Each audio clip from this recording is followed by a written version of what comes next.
Right, good afternoon everybody. In the previous video we discussed the famous quotations from famous philosophers and scientists. We discussed the quotation of Einstein and the historian Grantov and another historian Will Durant and another famous French philosopher Voltaire, who praised India, who praised Indianness and who praised Indian inventions. And in this video we'll be discussing mainly the importance of Sanskrit language, because all these inventions were possible only because of Sanskrit language, according to some of the linguistic scholars or linguists. They said that many of Indian inventions were possible because of Sanskrit language. Let us look at the concept, or let us look at the importance of Sanskrit language in our ancient inventions. So Sanskrit is the sine qua non of ancient Indian knowledge systems, and it is a key for the treasure house of our ancient Indian wisdom. And the Sanskrit itself is one of the earliest inventions of our ancient scientific pursuits in the human world.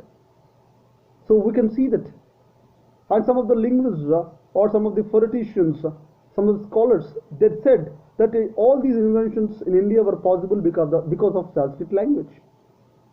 And Sanskrit itself is one of the major earliest inventions of our ancient scientific pursuits in the human world. And Sanskrit depicts three concepts.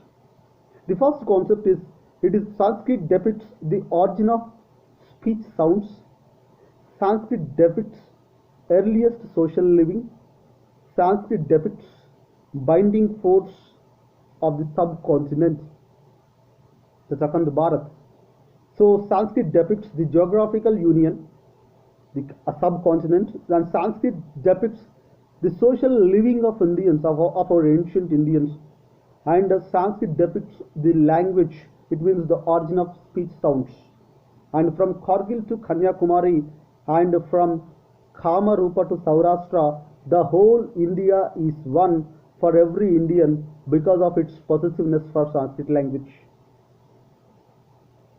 From Kargil to Kanyakumari and from Kamarupa to Saurashtra, the whole India is one.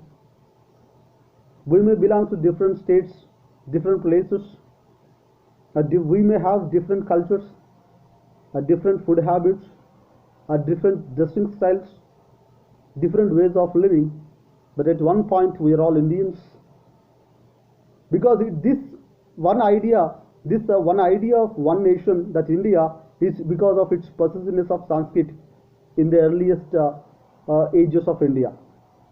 The geographical descriptions available in our ancient Sanskrit texts that describe India as a single whole and never view it partly.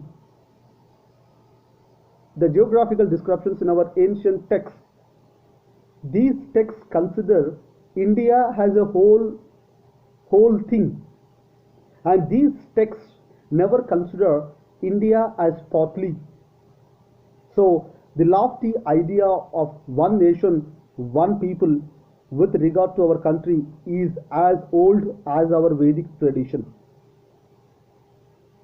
So we can see the lofty idea of one nation, one people, sabka saath sabka vikas, like by ek Bharat, Shrestha Bharat. So the concept of wholeness, the concept of one nation, one people, it is as old as our Vedic tradition.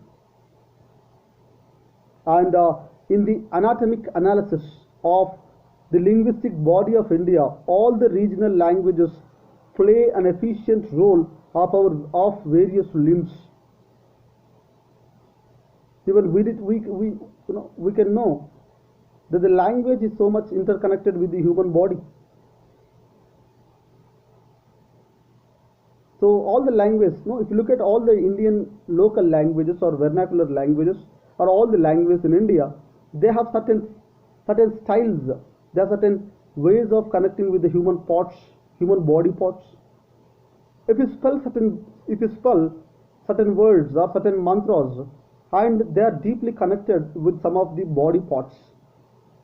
So that's what I can say, that the regional languages of India, they play an efficient role of various limbs. Each of the limbs should be strong, good and well structured enough for a healthy body, because the body is a combination of all the parts, and all the parts must be good, must be well structured, must be strong. And if all the body parts must be strong, then the speech, then the language also must be strong. The words that we utter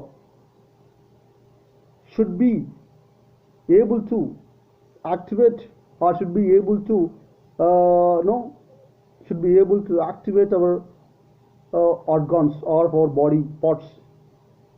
And according to this research, that heart purifies the blood, and heart pumps the blood to all the body parts or limbs for their proper and efficient functioning. And Sanskrit, according to some of the researchers, they said Sanskrit supplies all the phonetic, morphological, semantic and syntactical elements, and that even common and technical vocabulary of all the Indian languages, irrespective of their Indo-European or Dravidian languages, they circulate blood.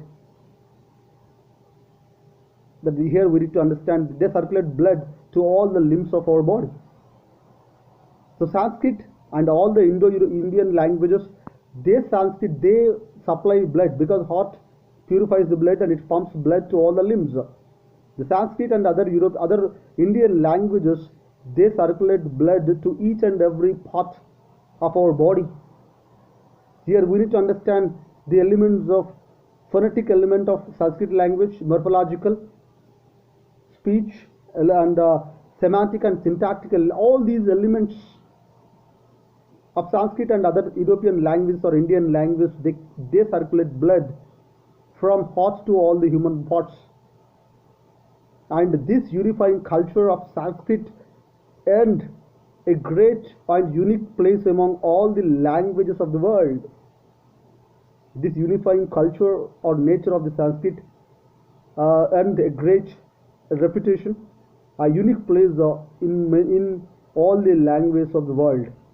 And the sovereignty of linguistic India is protected through Sanskrit and surely not any other regional languages. So another idea we need to understand earlier. The sovereignty of linguistic India is protected or could be protected through Sanskrit and not surely by any other regional language. And Sanskrit language teaches non-violence, ahimsa, and Sanskrit teaches compassion, karuna, and Sanskrit teaches friendliness, maitri. So these assimilated qualities will ensure an exemplary and greatest personality or individuality.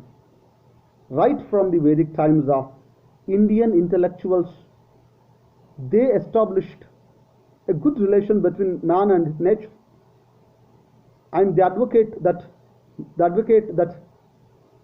nature is the mother and man is the son. The man and the nature, they create a relationship between mother and son, between with nature and human beings. The trees, the streams, the hills and the dales, sky, earth, oceans, rivers, everything in nature from pebble to peninsula are very much lively, divine and dynamic for our ancestors of our Sanskrit culture. Everything was important for our ancient ancestors. They considered each and everything, trees, streams, dales, sky, earth, oceans, rivers, everything they consider. And all the Western languages are indebted to Greek, and all the Indian languages are indebted to Sanskrit. And Sanskrit had great technology, and India has to place it not in foreign to Sanskrit has great technology. Maybe in binary systems also, I think Sanskrit could be the perfect language that could be set up in binary systems in some kind of technologies.